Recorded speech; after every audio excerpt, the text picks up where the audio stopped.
as was mentioned earlier in the show, we are joined at this time by Chef Sean Kuylen, who's actually not cooking today and here to just talk.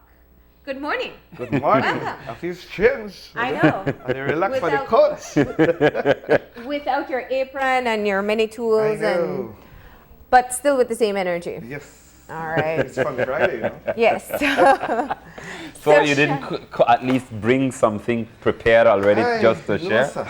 No, sir. I didn't bring anything. What I brought was, well, you know, we're shooting Great Belize Cooking. And I can tell you something. From the time I got to culinary school 10 years ago, I had a dream to come home. And I wanted to do and know about everything Belizean, because you cannot learn that in a culinary cookbook or anything trained in the foreign, you know. So we usually have recipes, and my grandmother could cook the best of this, and everybody have a granny who could cook the best of something. But we don't document it, we don't have measurements. So what better way to take the camera and go and have the ingredient be the star? Because you know, everything, I call myself, what I do is inspired Belizean cuisine. What that means is I take the regular, what we do originally or ordinarily, and I put my spin on it. Boss, we take, did you see the last episode, no? So, Of yeah. course. So the debut episode was Orange Walk. in Orange Walk, and looking at some of the unique ingredients in what they're most popular for. Yes. So, what were some of the things? I mean, there's one thing in terms of concept and then execution. What were some of the most eye-opening things for you in doing the recado and the corn tortilla? Well, first of all, I have to say I have a deep respect for the ingredient again, because again, straight back to the first, the way they do it, the labor that these people go through. When we go to a shop and we say we go buy a recado, or say for example you go make a barbecue and you buy a charcoal or a barbecue sauce, and you don't know, and you complain about the price, and you say, you know, we don't know how much work gone into this thing, how much amor, labor, and gusto, and you know, in every language we have. You have to put that, because if you don't put that, then the food not nice. Let me ask one thing in particular, because as you're talking about the recado, for example, that's something that Belizeans take for granted. What Yes. makes it a great seasoning? First of all, again, everybody's house have recado in their pantry. Sunday, everybody will eat some form of recado, because everybody eats chicken on Sundays. If I ask anybody, where did it come from, how is it made, nobody knows. We just know it's a finished product. We use it for marinades and stuff. The show and the camera, and when we go in the villages, we see that it comes from an anato seed, or what is the Caribbean, they call it the ruku or the achiote. All of Central America uses this thing, you know. And they, so to see that how we picked it from the tree, and we dry it and we grind it and stuff, no food processor. Yeah. That's the way we love the sweat when I have to put in, I crank up that food mill, and that food mill, nothing was staged, you know. This is not Disney World, this is a real life situation. Now, you know, and I think it's so important because people don't necessarily know, as you point out, how or the work that goes into making some of the things that we're used to doing. And a lot of them have deep-rooted culture and tradition tied in. As we've seen, you know, we've seen you work with grandmothers and eventually Yes. grandfathers, and really passing on traditions. Yes, yes. How important is that for you as a chef? Because you really put your own spin on it in the end, but gaining this knowledge, what is it like for you? I'll tell you two things. It's extremely, extremely important. Number one, I live near the Hopkins village. I want, you know, I could ask a young child or so, do you know how to make cassava bread? No. Do you know how to make something traditional? No. Yet they are updated with Instagram and Facebook. So traditionally, or what you call a signs of the times has changed, and we don't really go back and learn from my grandmother, and the tradition broke. Even the language sometimes break. And I do some talks with some students, and I ask them, what is the cuisine of Belize? That's another topic. What is the cuisine of Belize? A couple of years ago, we didn't know. We just said rice and beans, chicken and salad. And today, since I come home, man, cuisines of Belize, you have to, if you ask me that question, I have to ask you which culture you want to hear the cuisines from, because I broke it down from Garifuna, Quechua, Mestizo, Mopan. And by the way, Recado is used in Yucatec Maya up north. We went to San Jose Right. Palmar, and that is influenced because of the caste war back in the history. Now we go down to Quechua, Maya Senda. I asked them, do you use Recado? Yes. But that, because you can't just call them Maya, because they have Quechua, Mopan, Yucatec. People no make down south bas. People are from Mexico, Yucatan area. Sour orange, naranja, agria, and that kind of thing. Spanish. You go down south, you eat caldo, which is Recado. You will eat the same product the same way, you know, which is impressive again, because to use the grinding stone called the, what you call it, the metate, when we ground it, in Barranco Village, near Barranco Village, there's a chocolate maker called Ishkakao Chocolate Farm. Juan and Abelina Chuk will use the metate to make chocolate. Remember now that the same stone, how did this happen? Just because, remember, thousands of years ago, hundreds of years ago, thousands of Maya were traveling and you find these artifacts. So the tradition is there. I just glad for carry the camera for document it because that's my daily living right there. Now, you talk about this kind of a hybrid kind of Belizean culture because the Recado Creoles use it. Yeah. Yes, you know, sir. quite a lot.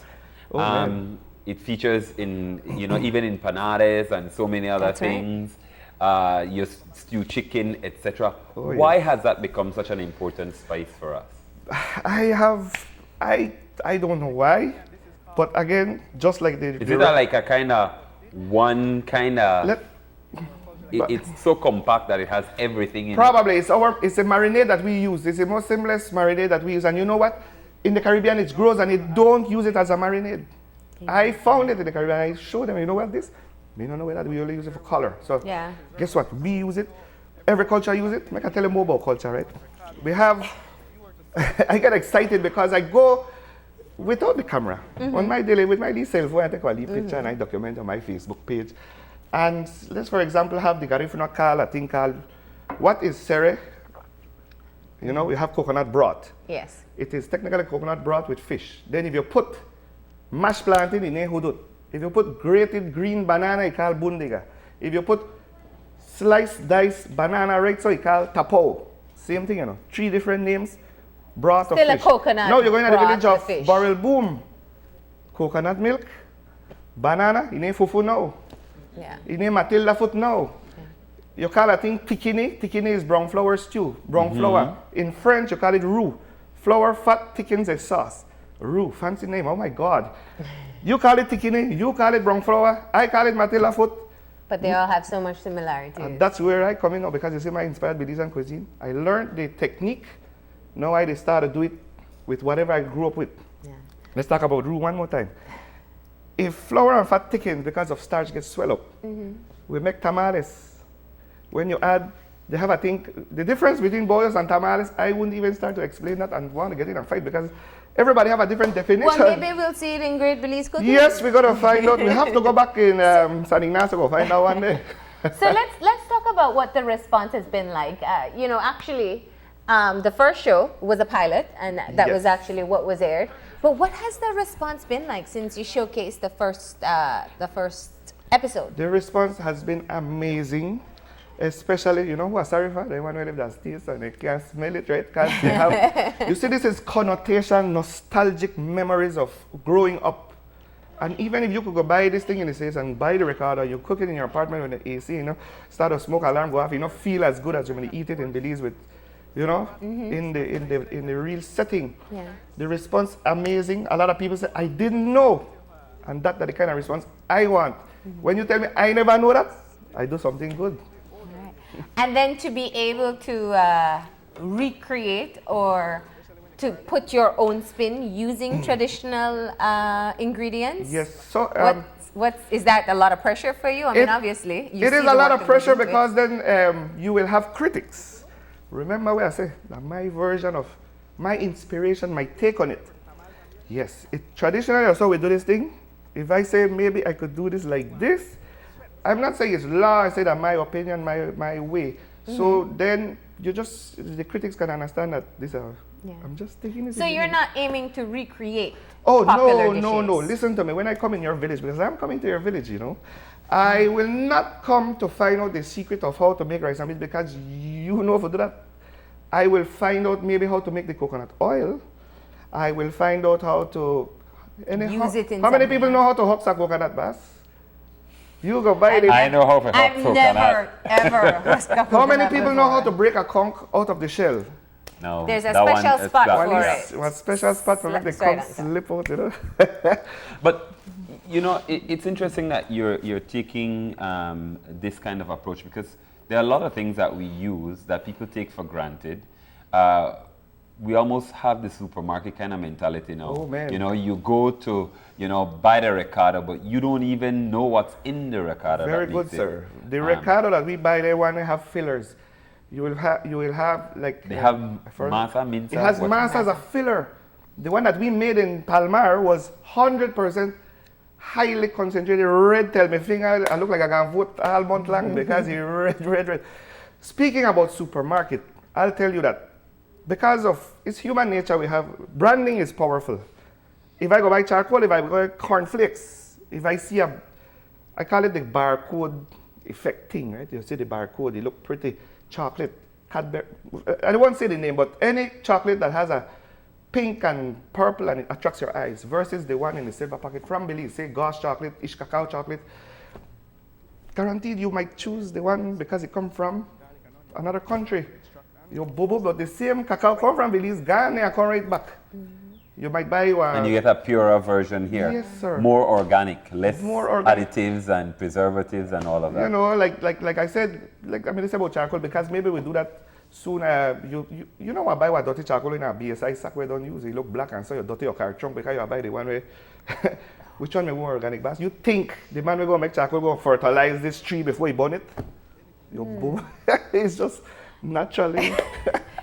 So obviously, you have initiated the process of of making your travels around Belize, Yes, right? and I'm very excited. Who's learning more? Oh my goodness! Guess what? Again, I am learning, Senor. It is the most joy. I get so ecstatic. I get excited. I am learning too, you know. Not feel like I know the land. I know what I know for the damn thing. I know what it is. I know the application. I know only one or two scientific why it work, why it not work. You think I may know for make Ricardo, Senor? No. And what has been, I mean, from the episodes that you have shot so far, what has been the experience of working with these people? They're not chefs. No. They are, they're seasoned cooks in their own families and homes and villages. Respected. But Ay. what is it like learning from them, the traditions that they have, Look at as them. somebody who is trained in this profession? First of all, I have to thank everybody because Belizean people are sweet people. They tolerate me. I'll say they tolerate me because, man, I know they go in your house, I go in your pot, I can remember a lady, they cost me here, pot, they go, hey, you didn't have a pot. I say, yes, darling, I know, I see where they cook for lunch, right? But they tolerate me. Watch a hospitality. That no means that they give me champagne for drinking, you know. But the man went in a house.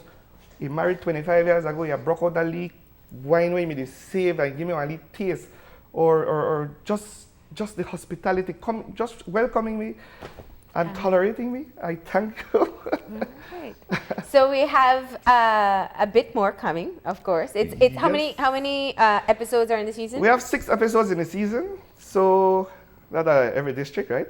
And again, like I said earlier, our cuisine is much, much more than rice and beans, chicken and salad.